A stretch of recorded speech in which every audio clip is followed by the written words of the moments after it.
Assalamualaikum dan salam sejahtera. Nama saya Nur Syukuria binti Atilah.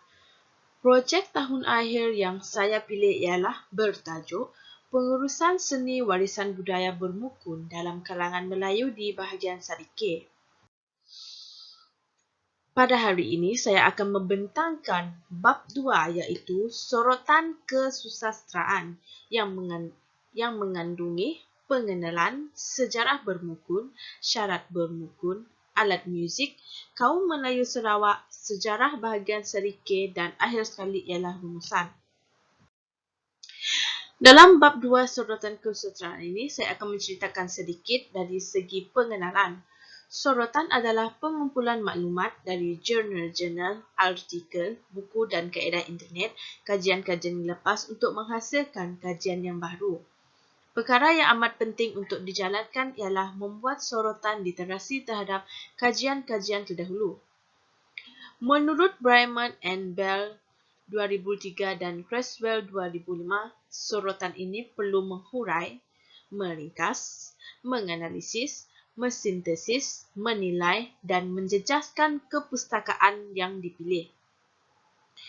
Bagi menjalankan penyelidikan ini, penyelidik memerlukan sumber yang sahih dan tepat bagi mengukuhkan lagi bahan sumber yang digunakannya. Seterusnya ialah sejarah bermukun. Sejarah bermukun berasalnya dari negeri Sarawak, Bumi Kenalang. Bermukun atau bertandang yang dikenalinya tidak dapat dipastikan bila kewujudannya kerana usianya juga mungkin terlalu lama serta sukar untuk dinyatakan tarikh sebenar adat bermukun tersebut. Bermukun atau bertanda ini adalah salah satu daripada ritual perubatan dalam kalangan masyarakat, khususnya kaum Melayu di Sarawak. Sebelum kedatangan Islam, bermukun hanya dilakukan untuk mengubati pesakit dan alat muzik yang digunakan adalah gendang sahaja. Seterusnya, syarat bermukun. Semasa aktiviti bermukun atau bertanda dijalankan, elemen berpantun merupakan sebagai pelengkap. Selain itu, bermukun terdiri daripada 4 orang iaitu mak gendang atau seh gendang. Ianya mesti dimainkan oleh golongan wanita sahaja. Gendang tersebut hanya dimainkan oleh golongan wanita sahaja dan ia sama sekali tidak boleh dimainkan oleh lelaki untuk bermukun. Menurut suatu ketika dahulu, bertanda hanya boleh dilakukan oleh golongan lelaki dan tidak boleh disertai oleh golongan wanita. Kebiasaannya, bertanda hanya dilakukan 6 orang lelaki yang akan beraksi untuk bertanda secara berpasangan. Seterusnya ialah alat muzik yang digunakan. Setelah kedatangan Islam iaitu sekitar 1800-an, elemen alat muzik yang digunakan dalam upacara bermukun atau bertanda ialah alat muzik gambus, digabung bersama dalam aktiviti bermukun yang menyebabkan aktiviti bermukun atau bertanda semakin menjadi hebat. Pada masa itu, menyaksikan akordion menjadi penambah kepada muzik ketika aktiviti bertanda dijalankan.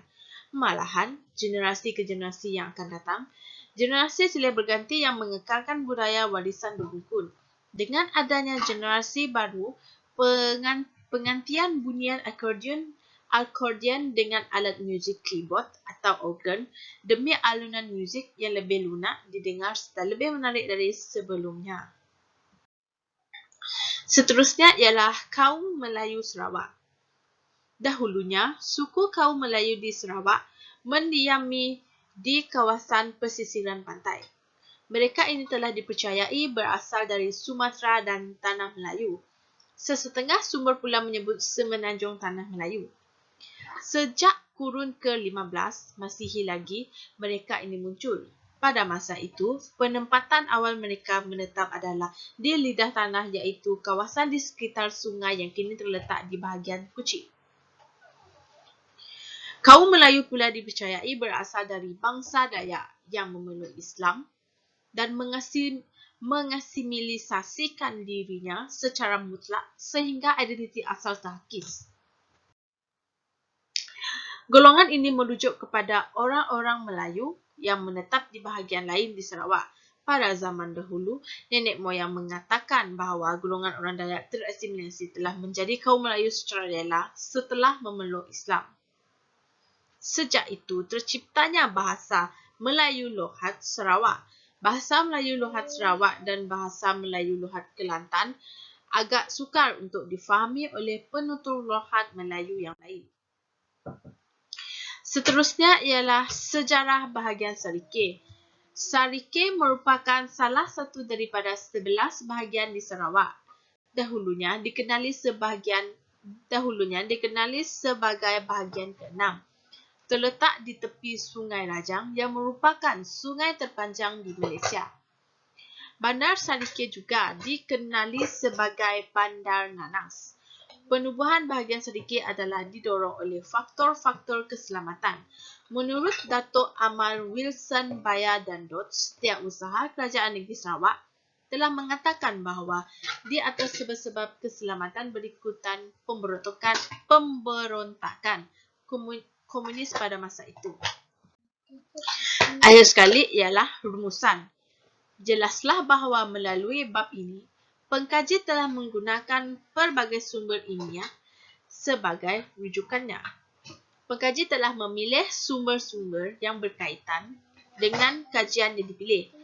Oleh itu, pengkaji turut memahami tentang syarat-syarat bermukun atau bertanda, sejarah terhadap tempat kajian, asal-usul kaum Melayu Sarawak dan alat muzik yang digunakan untuk bermukun.